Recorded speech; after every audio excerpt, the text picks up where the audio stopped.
During family lunch, my daughter spoke loud enough for everyone to hear. "She's not welcome. She's only here because she pays the bills." I quietly got up from the table. The next day, I froze all the family's finances. I'm glad to have you here. Follow my story until the end and comment the city you're watching from, so I can see how far my story has reached. The words still echo in my head. I can't stop hearing them, over and over, like a broken record that keeps playing the most painful part of a song you once loved. I'm Lucille, 67 years old, and I never thought my own daughter would reduce me to nothing more than a checkbook. That Sunday was supposed to be special. I'd spent the morning preparing my famous pot roast, the one Jovie used to beg for when she was a little girl. Her husband Mark had been dropping hints about needing money for renovations on their house, but I'd pretended not to notice. I always did. For decades, I'd been the silent supporter, the financial backbone, the one they turned to when bills piled up or opportunities arose. "Mom, could you bring the gravy?" Jovie called from the dining room. I remember picking up the gravy boat, my hands steady despite the arthritis that had been bothering me lately. I walked into the dining room where my family sat, Jovie, Mark, their 3 children, and Mark's brother who was visiting from out of town. I caught the tail end of a conversation that stopped abruptly when I entered. Mark's face wore that familiar expression, the one he got when he was planning something. My grandson Tyler avoided my eyes, and for a moment, I thought I saw shame there. "Here you go, dear," I said, placing the gravy boat next to Jovie. "Thanks," she muttered, barely looking up. The conversation resumed, but I felt like an outsider watching through a window. They discussed their upcoming vacation to Europe, the new car Mark was considering, and the private tennis lessons for the kids. All things I had directly or indirectly financed. "So, Lucille," Mark began, using that tone he always adopted when money was about to enter the conversation. "We've been thinking about adding a pool in the backyard. The Hendersons just put one in, and it's really raised their property value." Before I could respond, Jovie's phone rang. She excused herself, walking into the kitchen to take the call. The tension at the table eased a bit, and Mark's brother asked me about my garden. It was the first genuine interest anyone had shown in me all afternoon. Then Jovie returned, her face flushed with irritation. "That was Diane. She wanted to know if we're still going in on that beach house rental with them this summer." "What did you tell her?" Mark asked. "That will let her know." Jovie's eyes flicked to me, then away. "We need to figure out our finances first." Mark nodded knowingly, and then they both looked at me. Not directly, but in that way people do when they're waiting for you to offer something. The beach house. "Sounds lovely," I said, trying to keep my voice light. "Which beach were you thinking of?" Tyler, my 16-year-old grandson, shifted uncomfortably in his seat. "Grandma, you don't have to." "It's Myrtle Beach," Jovie cut him off. "But it's expensive. $4,000 for the week." The table fell silent. I felt the weight of their expectation press down on me like a physical thing. "I see," I murmured, taking a sip of water to buy myself time. "Well, you know, Mom," Jovie continued, her voice taking on that artificial sweetness I'd come to recognize, "we wouldn't even consider it if we weren't having to put so much money into the house repairs this year." That's when Mark's brother, I think trying to be helpful, asked, "Don't you own the house they live in, Lucille?" The silence that followed was deafening. I saw Jovie's face harden, her jaw tightening in that way it did when she was a teenager about to explode. "No," she said coldly. "We own our house. Mom just helped with the down payment." The "just" hung in the air. Just $80,000. Just the money I'd saved for 20 years working double shifts as a nurse. "And the college funds," Mark added quickly, as if trying to spread the blame. "Your mom helps with the kids' education." That's when it happened. Jovie looked at her brother-in-law and said those words that would change everything between us. "She's not welcome here. She's only here because she pays the bills." The table went silent. Even Mark looked shocked, but no one, Not one person defended me or challenged her words. I placed my napkin beside my plate, my hands suddenly cold. I looked at my daughter, searching for any sign of the little girl who once climbed into my lap after skinning her knee, who cried on my shoulder when her first boyfriend broke her heart, who called me at 2 a.m. when she went into labor with Tyler, because she was scared and wanted her mom.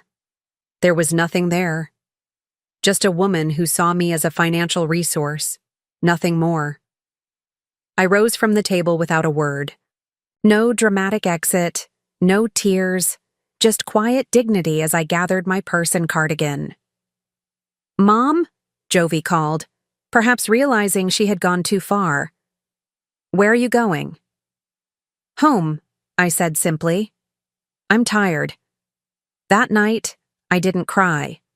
Instead, I pulled out all my financial records, the mortgage payments I'd been making on their house, the monthly transfers to their accounts, the college funds for the grandchildren, the credit cards I paid off last Christmas. By morning, I had made my decision. I called my bank and my lawyer. By noon, every account was frozen, every automatic payment stopped. For the first time in 20 years, my money would stay in my account. My phone rang at 2:17 p.m. Jovie's name flashed on the screen. I let it go, to voicemail.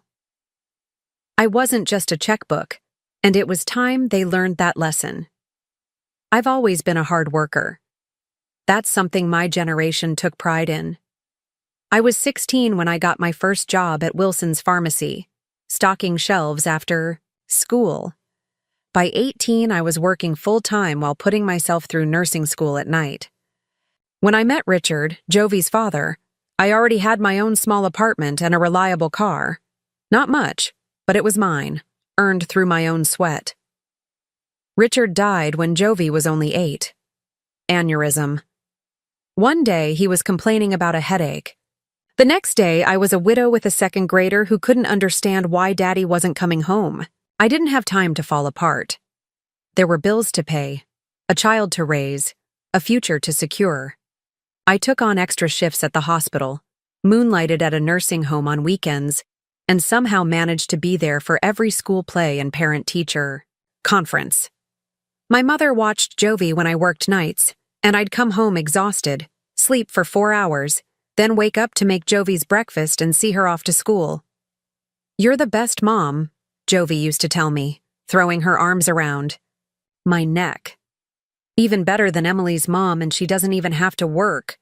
Those words carried me through the hardest days. The days when my feet were so swollen I could barely walk. When I was so tired my vision blurred. When I wondered if I was doing the right thing, pushing myself so hard. We weren't rich, but we were comfortable. I saved every penny I could for Jovie's college fund. I wanted her to have choices I never had. She was smart, so smart, and got a scholarship to Northwestern. I was so proud I cried when I helped her move into her dorm. But even with the scholarship, there were expenses. Books, housing, meal plans, spending money. I took a second mortgage on our small house to make sure she had everything she needed. "Don't worry, Mom," she'd said. "When I graduate and get a good job, I'll take care of you." She met Mark in her junior year. He was handsome, confident, from a good family, with connections but not much money of their own.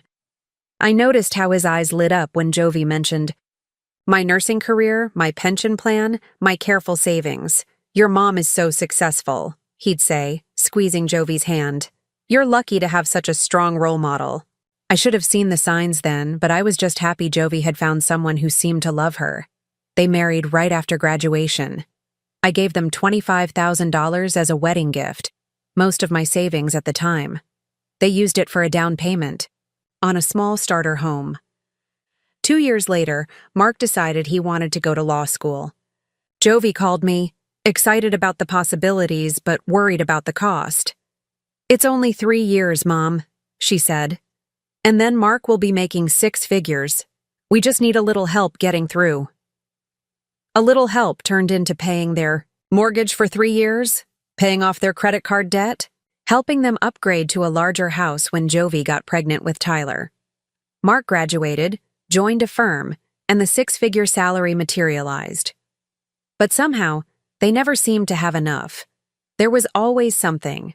Private schools for the kids, a new car because the old one wasn't safe enough, home renovations because property value is everything in this market. And I always said yes, even when it meant postponing my own retirement, even when it meant taking on consulting work when my arthritis made bedside nursing too painful, even when it meant watching my own dreams of traveling, of taking painting classes, of finally having time for myself slip further and further away.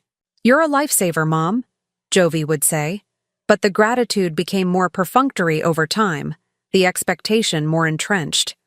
I barely recognized when things shifted, when I went from being valued as a mother to being valuable as a financial resource. It happened so gradually, like erosion slowly wearing away a shoreline. The day after I froze the accounts, my phone wouldn't stop ringing. Jovie, Mark, even my oldest grandson Tyler, all calling, leaving increasingly frantic messages. Finally, around dinner time I picked up. "Mom!" Jovie's voice was shrill. "What the hell is going on? The mortgage payment bounced and the kids' tuition is due next week." "I'm not making those payments anymore, Jovie," I said, surprised by the steadiness in my voice. "What? Why not? Is something wrong with your accounts? Do you need me to come over and help you sort it out?" The assumption that this had to be a mistake, that I couldn't possibly have made this decision deliberately, stung more than I expected. "Nothing's wrong with my accounts," I replied. "I've simply decided to stop paying your bills." Silence then. "Is this because of what I said at lunch?" "Mom, I was just frustrated with Mark's brother prying into our business." "You know I didn't mean it, didn't you?" I asked quietly. "Of course not. You're my mother. I love you." "You haven't shown me love in a very long time, Jovie. What you've shown me is that you expect access to my money," she gasped. "That's not fair after everything we've done for you." "What exactly have you done for me?" I interrupted, something I rarely did. "When was the last time you called just to check on me, not to ask for something? When was the last time you invited me to dinner without a financial request waiting for dessert?" "You're being ridiculous. We're family. Family helps each other." "Yes, they do, but it's been one way for too long." "So what? You're just cutting us off? Just like that? What about the kids? What about their education? Their future?" "The kids are still my grandchildren, and I'll make sure their tuition is paid directly to their schools. But the mortgage, the car payments, the credit cards, those are your responsibility now. We can't afford all that on our own. Mark's firm had cutbacks last year, you know that." "Mark makes $150,000 a year, Jovie. Most people manage to live quite well on that. But our lifestyle is beyond your means. It always has been. I've just been subsidizing it." Her voice turned cold. "I can't believe you're doing this to us, after everything we've been through together." "I'm not doing anything to you, Jovie. I'm just stopping doing everything for you." The call ended with her shouting that I would regret this, that I was being selfish, that I didn't understand how hard they had it. I sat in my quiet living room afterward, looking at the photos on my mantel. Jovie as a baby in my arms, as a gap-toothed first grader, as a teenager with braces, as a bride. My beautiful daughter. When had she started seeing me as a bank instead of a mother? And why had I let her? The doorbell rang, startling me from my thoughts. Through the peephole, I could see Mark standing on my porch, his expression thunderous. I took a deep breath and opened the door, bracing for the confrontation I knew was coming. This was just the beginning. Mark stood on my porch, his tailored suit wrinkled and his normally perfectly styled hair disheveled. This wasn't the polished attorney who carefully calculated every word. This was a man who just had his safety net yanked away. "We need to talk," he said, stepping forward as if I'd automatically invite him in. I held my ground. "I think we do, but not here, not in my home." His eyes widened, unused to me setting boundaries. Lucille, be reasonable. I am being reasonable, I said calmly, for the first time in years. Let's meet at Denny's tomorrow morning at 9. You, me, and Jovie.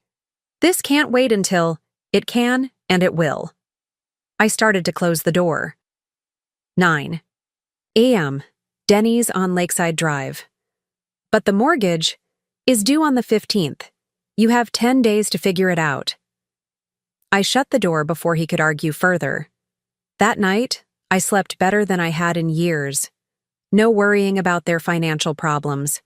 No mental calculations of how to stretch my pension to cover their lifestyle and my basic needs.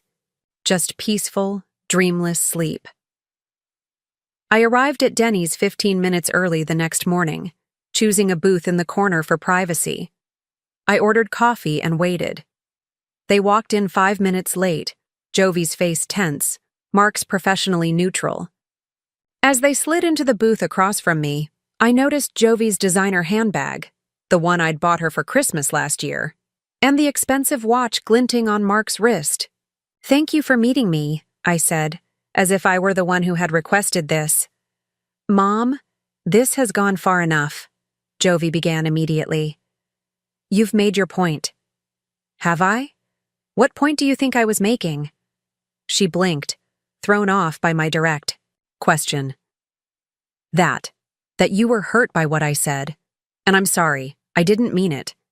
But you said it, I replied. And no one at that table disagreed with you or defended me. Not your husband, not your children. No one. Mark cleared his throat. "Lucille, we all say things we don't mean sometimes. Families fight. But cutting off financial support without warning is what? My right. Because it is my money, Mark."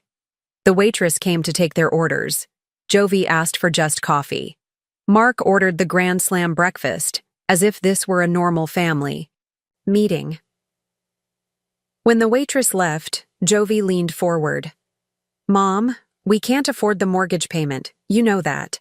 We've budgeted based on your help." "You've budgeted based on my money," I corrected. "There's a difference." "It's just a figure of speech," Mark interjected smoothly, lawyer mode activated.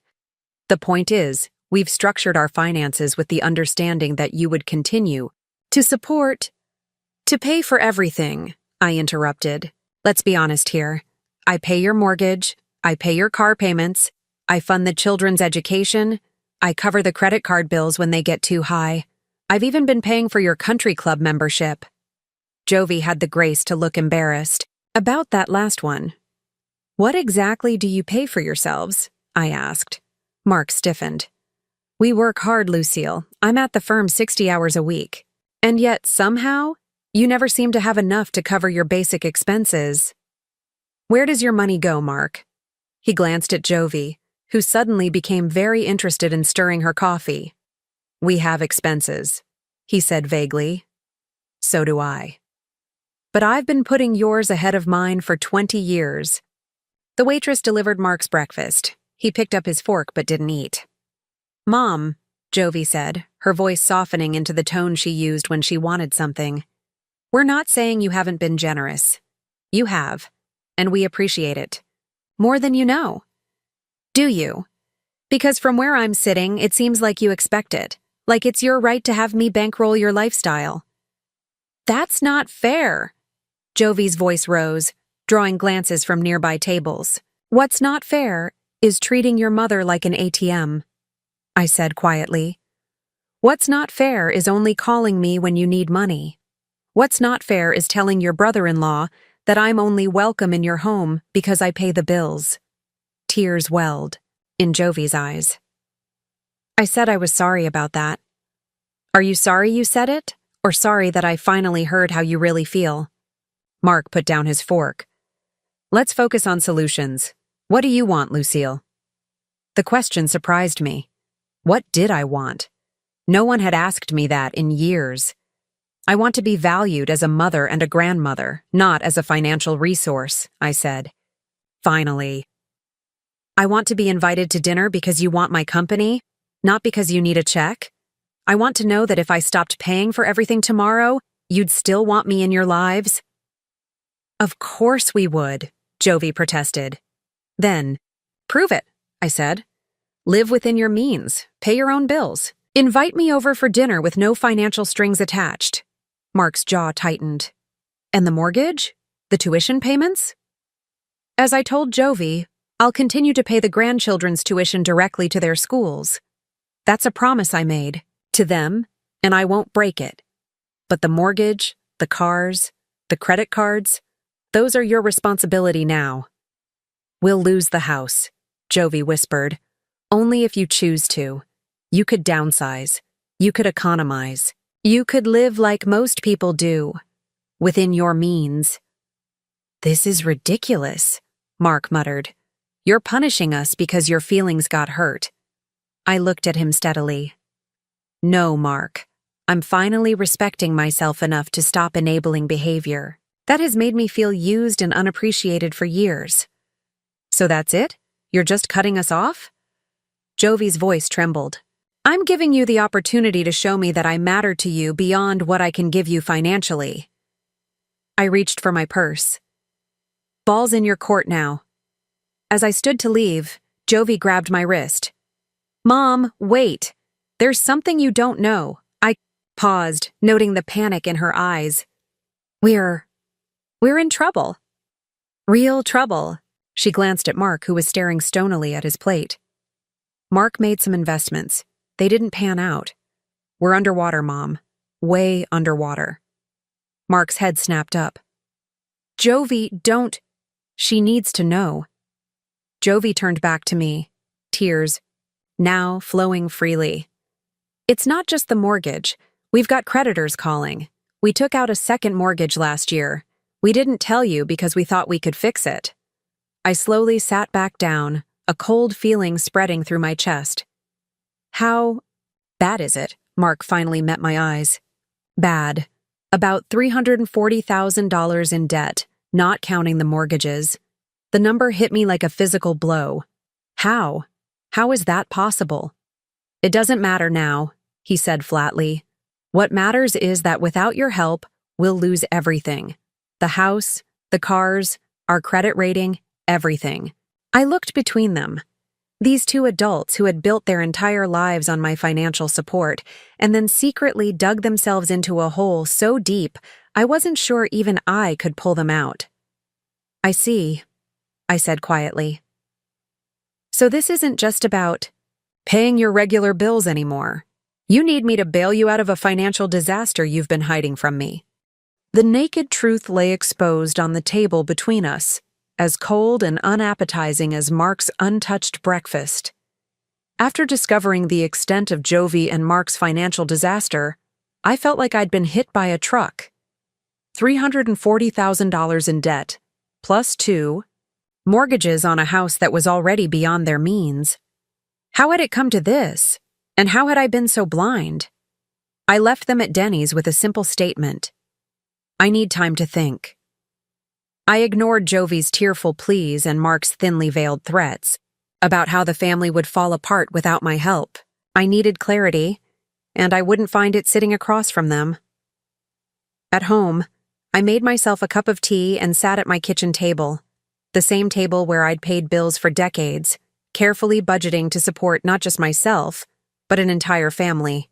That wasn't my responsibility. The weight of their expectations, their entitlement, their deception felt like a physical pressure on my chest. I picked up the phone and called the one person who had always given me straight advice.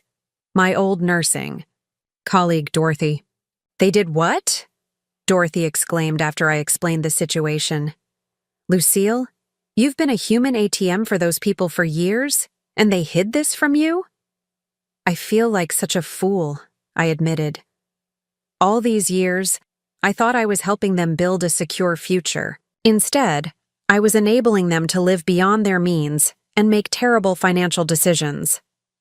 It's not your fault they took advantage of your generosity, Dorothy said firmly. But it is your responsibility to decide what happens next. And, honey, you don't owe them a bailout. But they'll lose everything, I said weakly.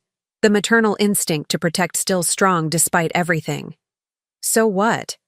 They're adults. They made these choices. Maybe losing everything is exactly what they need to finally grow up and take responsibility for their own lives. Her words were harsh, but rang with truth.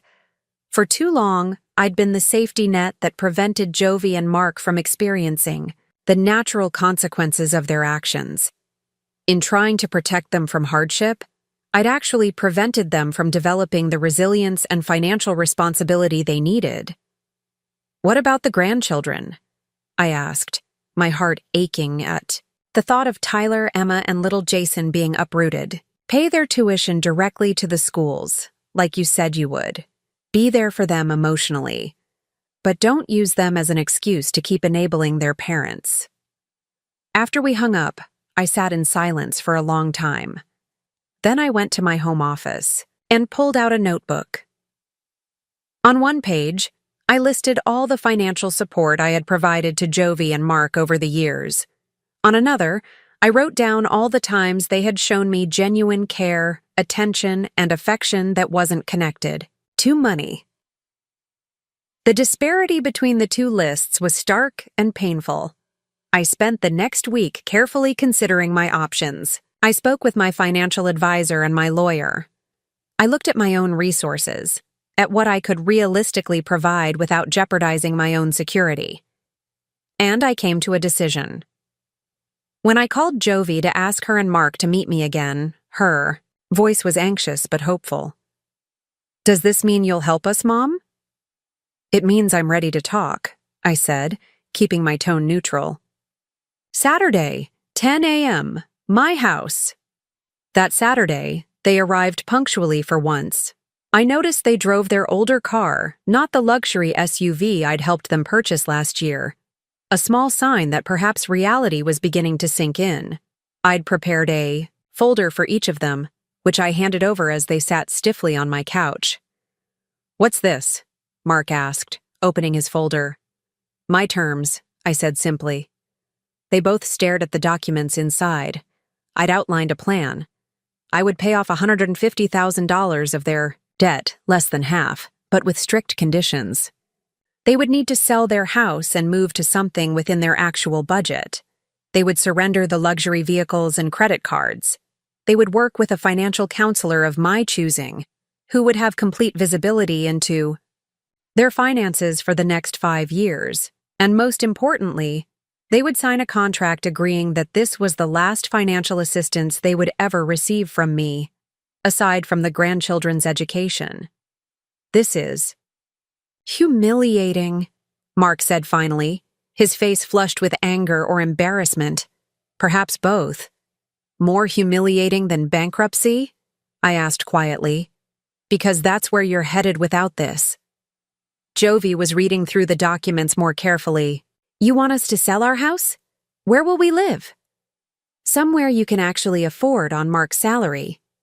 The financial counselor will help you figure out what that looks like." "The kids love their school, their neighborhood," she protested. "The schools they attend are covered by the tuition I'll continue to pay. As for the neighborhood, they'll adjust. Children are resilient when they have stable, honest parents." Mark closed his folder with a sharp snap. "And if we refuse these conditions?" I met his gaze steadily. "Then you're on your own. I won't throw good money after bad, Mark. Not anymore. You're enjoying this, aren't you?" he said bitterly. "Having us at your mercy." "No, Mark. I take no pleasure in seeing what my daughter and her family have come to. But I won't continue to enable behavior that's destructive to all of us." Jovie was crying quietly now, shoulders shaking. "I never thought it would come to this," she whispered. "Neither did I said, my voice softening slightly. "But here we are. And we have to deal with the reality in front of us, not the fantasy you've been living." She looked up at me, mascara smudged beneath her eyes. "What happened to us, Mom? When did we become this?" It was the first genuine moment between us in years, a flash of the real Jovie, not the entitled woman who saw me as a resource rather than a mother. It happened gradually, I said. One decision at a time. One expectation at a time. One boundary crossed at a time. I don't even know where to start fixing it, she admitted. You start by accepting these terms, I said gently. Not just the financial ones, but the understanding that our relationship needs to change. I want to be your mother, Jovie, not your banker. Mark was still bristling, but Jovie nodded slowly. We'll do it, she said, before he could object. We don't have a choice, but maybe we need this. Maybe we needed someone to finally say no. In that moment, I saw a glimmer of the daughter I'd raised. The one with determination and integrity, before money and status had corrupted her values. Over the next few months, things changed dramatically. Jovie and Mark sold their house and moved into a modest 3-bedroom townhouse. They traded in their luxury vehicles for practical, affordable alternatives. They met weekly with the financial counselor, who reported back to me that they were sticking to their budget, though not without struggle. The grandchildren adjusted better than anyone expected. Tyler, at 16, actually seemed relieved. It was weird before, he confided in me one afternoon when I picked him up from school. Everyone knew we couldn't really afford all that stuff. It felt fake. Out of the mouth of babes, I thought. As for me, I began to rebuild my own life, the one I'd put on hold for decades while supporting everyone else. I enrolled in a watercolor class I'd been eyeing for years. I joined a book club. I even started dating again, having coffee with a kind widower named Frank, who lived in my building. Most importantly, I began to establish a new relationship with my daughter. One based on genuine connection, not financial dependence. It wasn't easy. There were setbacks, times when old patterns threatened to reassert themselves. But slowly, steadily, we were finding our way to something healthier. One evening, Jovie called me, not to ask for anything but to invite me to dinner at their new home. Nothing fancy, she said quickly, just spaghetti and meatballs. But I made them from scratch, using your recipe. As I hung up the phone, I felt something I hadn't experienced in a long time when it came to my daughter. Hope. 6 months had passed since Jovie and Mark accepted my terms. Winter had given way to spring, and with it came tentative new growth in our relationship. The spaghetti dinner had been the first of several family meals where no one mentioned money or asked for anything. Just simple food and conversation that sometimes flowed naturally, sometimes stuttered awkwardly as we learned how to relate to each other without the dynamics of financial dependence. I was watering my porch plants one Saturday morning when a text message came through from Jovie. Can we talk today? Just us. It's important. My stomach tightened with instinctive worry. Had they fallen back into old habits? Were they struggling to maintain their new budget? Was this the beginning of another cycle of requests and expectations? I texted back, sure. Coffee at Rosie's at 2?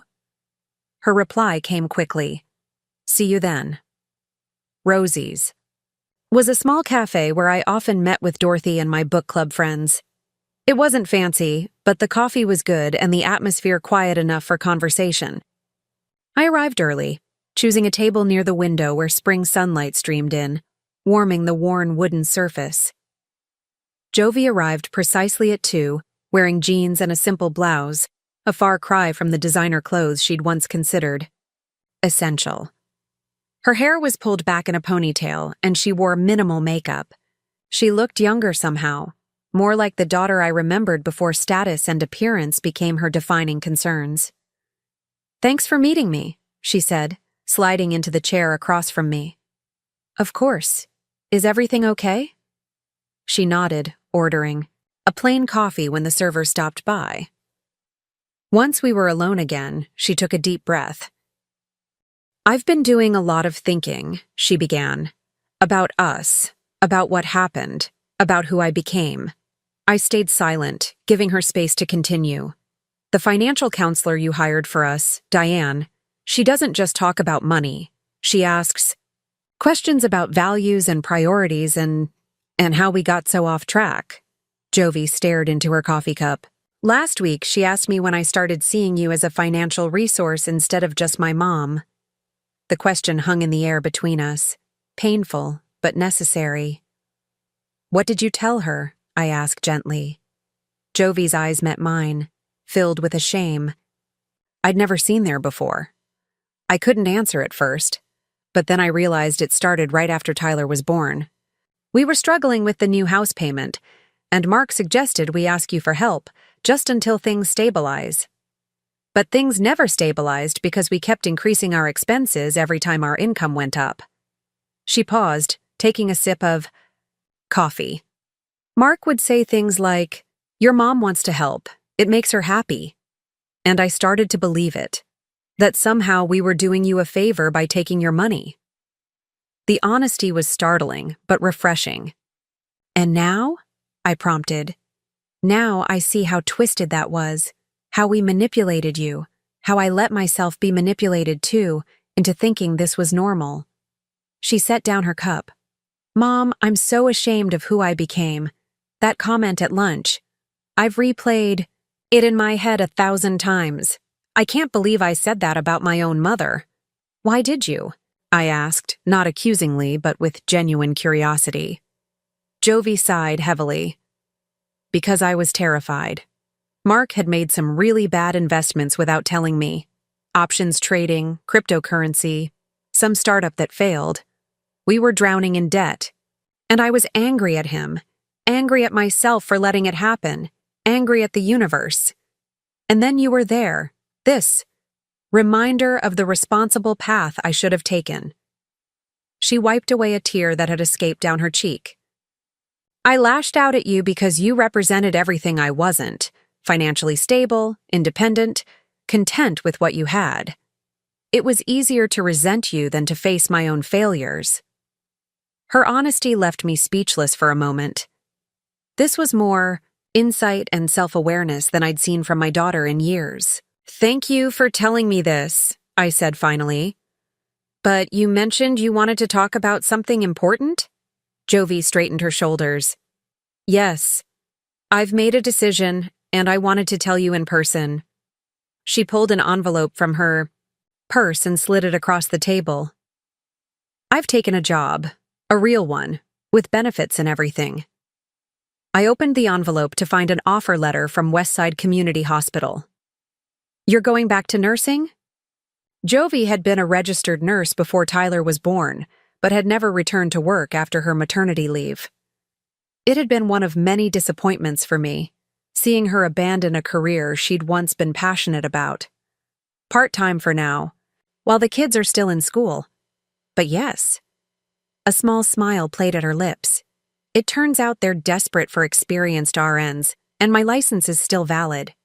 I'll need to do some refresher training, but I start next month." "Jovie, that's wonderful." I reached across the table to squeeze her hand. "Are you excited?" "Terrified," she admitted. "It's been so long." But also, yes, excited. I used to love nursing before I convinced myself I was too good for it. The self-awareness in that statement nearly took my breath away. "What does Mark think?" Her expression tightened slightly. "He's adjusting to the new reality. It was his idea that I should be a stay-at-home mom, even though we couldn't really afford it. I think he liked the status of having a wife who didn't need to work. But he's coming around." I studied my daughter's face, seeing both the girl she had been and the woman she was becoming. Someone who was finally taking responsibility for her own life. "I'm proud of you," I said simply. Her eyes filled with tears again. "Really? Even after everything?" "Especially after everything. It takes courage to face your mistakes and make changes. That's something to be proud of." We talked for another hour about her new job, about the kids' adjustment to their new home and lifestyle, about the small garden she'd started in their modest backyard. Not once did she mention needing money or help. When the check came, she insisted on paying, a small gesture that spoke volumes. As we walked to our cars, Jovie hesitated, then turned to me. "There's one more thing. Mark and I are seeing a marriage counselor. Things have been difficult between us. All these changes, they've forced us to look at some hard truths about our relationship. I'm sorry to hear that, I said, meaning it. Despite my issues with Mark, I didn't want my daughter to suffer. Don't be, she said with surprising firmness. It's necessary. We built our marriage on a fantasy. The big house, the expensive vacations, the image we projected to the world. Now we have to figure out if there's anything real underneath all that. I nodded, understanding. And if there isn't? She took a deep breath. Then I'll face that too. I'm not afraid of the truth anymore, Mom. I can't afford to be. As I watched her drive away, I felt a complex mix of emotions.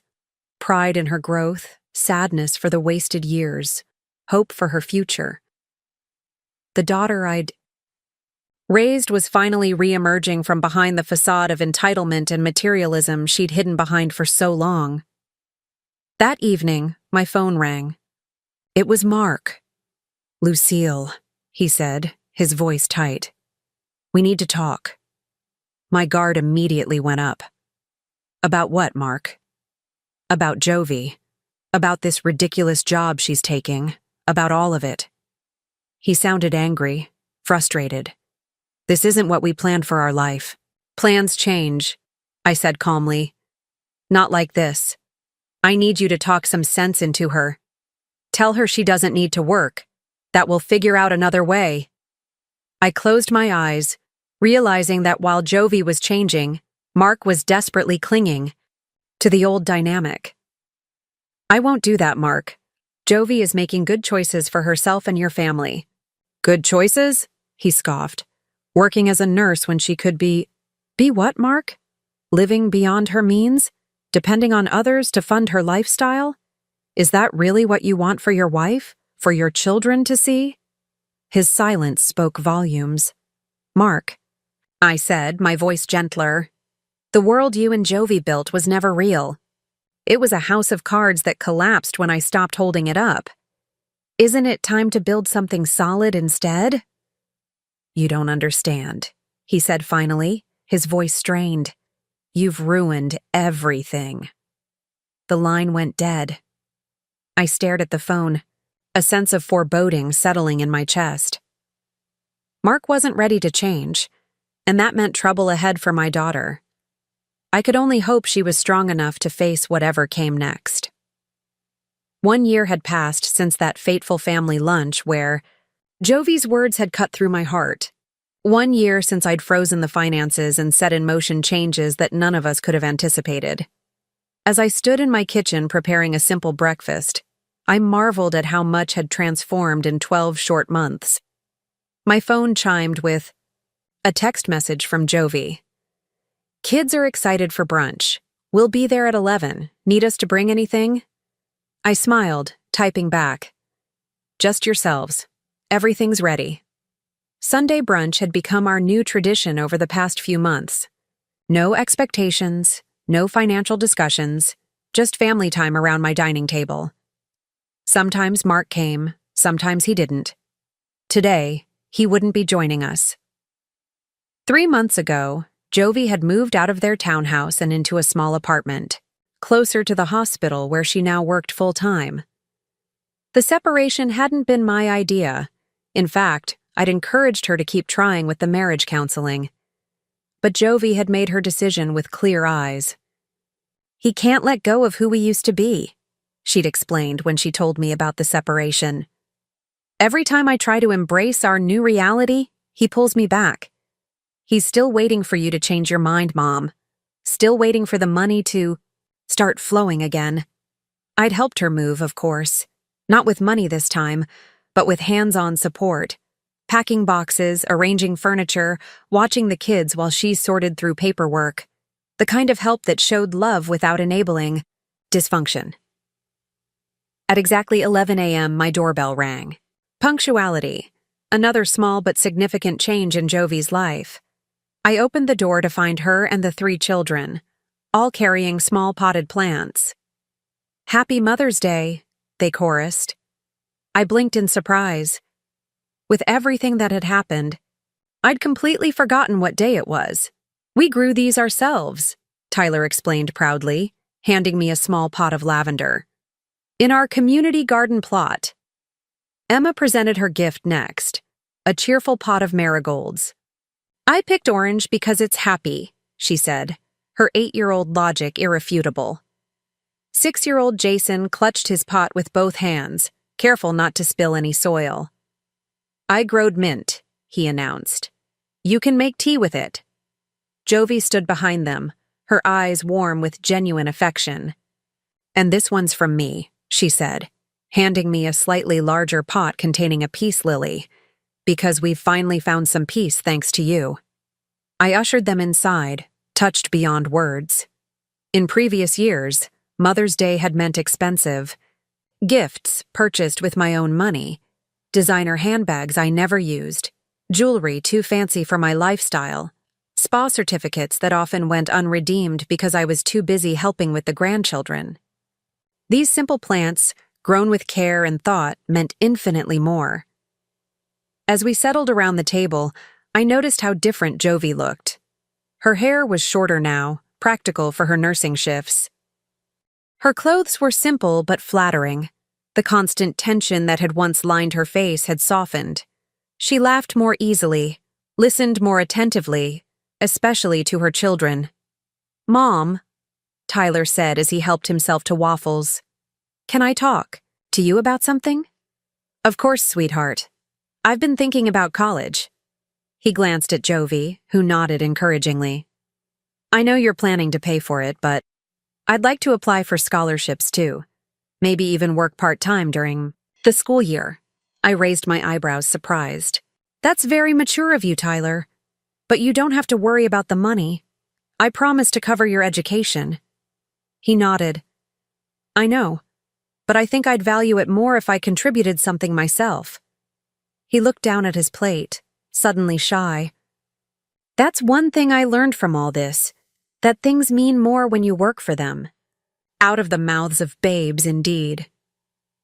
After brunch, while the younger children played in the backyard, Jovie helped me with the dishes, another small change that spoke volumes.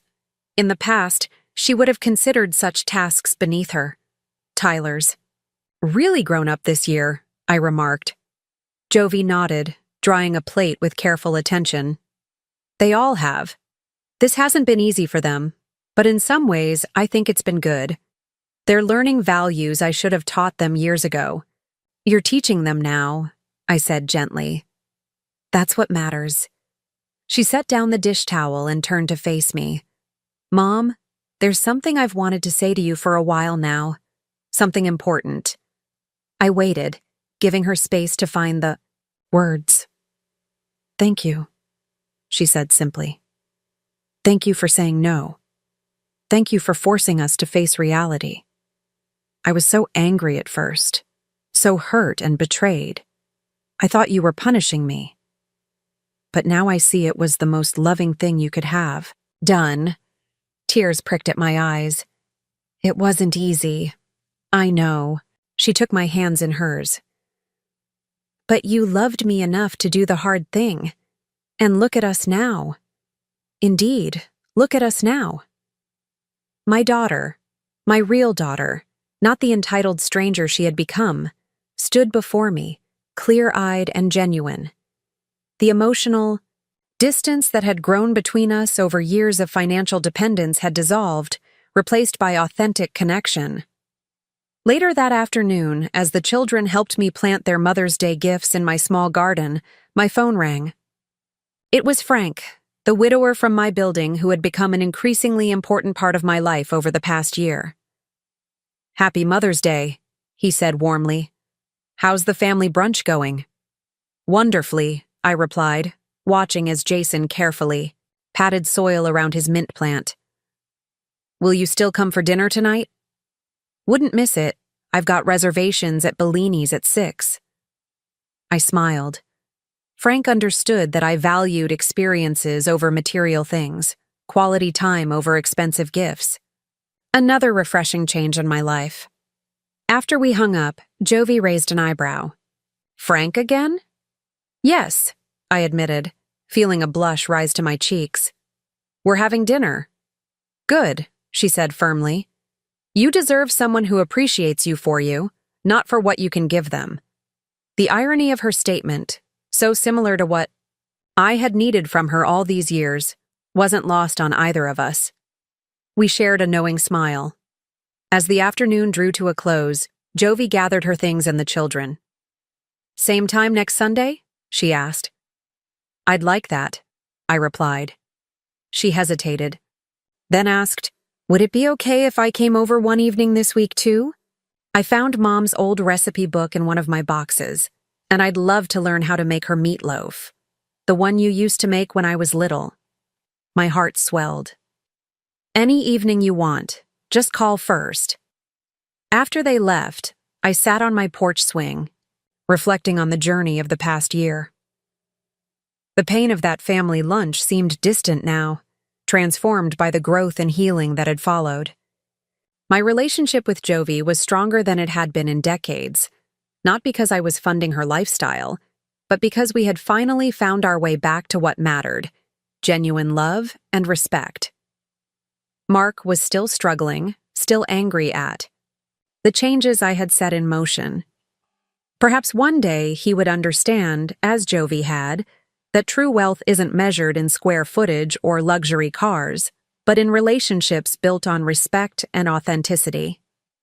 As for me, at 67, I had discovered a new chapter of life. I had Frank, who appreciated me for who I was. I had my watercolor class, where I was creating art that brought me joy. I had financial security that I no longer compromised to enable others' poor choices. And most precious of all, I had the genuine love of my daughter and grandchildren. That evening, as Frank and I enjoyed dinner at a quiet corner table at Bellini's, he raised his glass in a toast. To you, Lucille, he said, his eyes crinkling warmly, one of the strongest women I've ever met. I thought about what real strength means, not the ability to carry others indefinitely, but the courage to set boundaries even when it hurts. The wisdom to know the difference between helping and enabling. The faith that authentic relationships can survive honesty and accountability. To new beginnings, I replied, clinking my glass against his, and to knowing your true value. Outside, the spring evening was giving way to a clear, star-filled night. Tomorrow would bring new challenges, new joys, new opportunities to practice the lessons we had all learned this year. But for now, in this moment, I was simply grateful for the pain that had led to growth, for the courage to change what needed changing, and for the precious gift of being valued, at last, for who I was rather than what I could give. Sometimes, the most valuable thing a mother can give her children isn't financial support or material comfort. Sometimes it's the hard truth, delivered with love but unwavering clarity. And sometimes, as I had learned, it's the strength to say no, even when saying yes would be infinitely easier. In the end, that was the true value of a mother. Not what she gives, but what she teaches. And finally, after all these years, my lesson had been learned. Now I'm curious about you who listened to my story. What would you do if you were in my place? Have you ever been through something similar? Comment below. And meanwhile, I'm leaving on the final screen 2 other stories that are channel favorites, and they will definitely surprise you. Thank you for watching until here.